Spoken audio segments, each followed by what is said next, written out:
दोस्तों नमस्कार, अस्सलाम वालेकुम। ईरान का जलवा ही जलवा है। जहां पर भी ईरान को अमेरिकन अड्डे या अमेरिकन एयरबेस या अमेरिकन एम्बेसी दिखाई दे रही है, वहीं पर हमले कर रहा है। किसी को नहीं छोड़ रहा है। जहां देखो ड्रोन हमला, जहां देखो मिसाइल हमला। आज ईरान ने अजरबैजान पर ड्रोन हमला कर दिया। ताज़ा हमला है, देखिए इस वीडियो।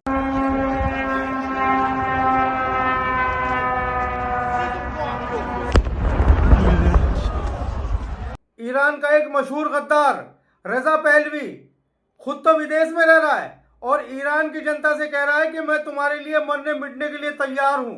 देखिए इस वीडियो को। Force during the Iraqi attack on Iran and the breaking of the Iran-Iraq war, when the revolutionary government of Khomeini was already in place, my patriotic duty was asking me to, as a pilot, to go and fight alongside my military brethren in that war. I was prepared to die then. I'm prepared to die now. There's no greater cause for that the liberty.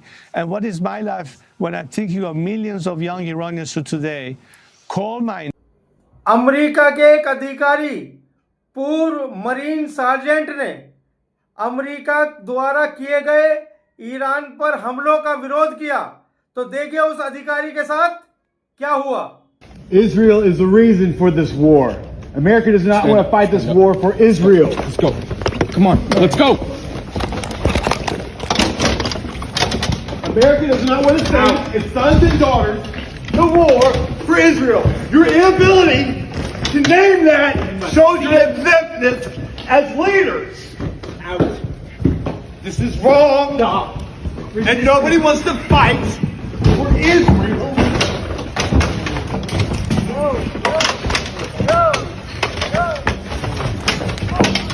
A reminder to all our Commandant, please stand up as a Marine and stand up for America. No one wants to fight for Israel.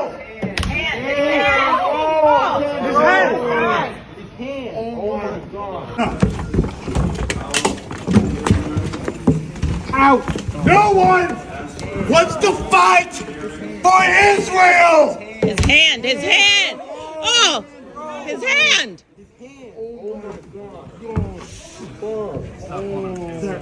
Sir. Let go of your hand. Let go of the door. Let go of the door. Can you The senator broke his hand. A sitting U.S. senator just broke the hand of a Marine. Sir. Control your Senate. Arm stuck in the door. Okay, sir.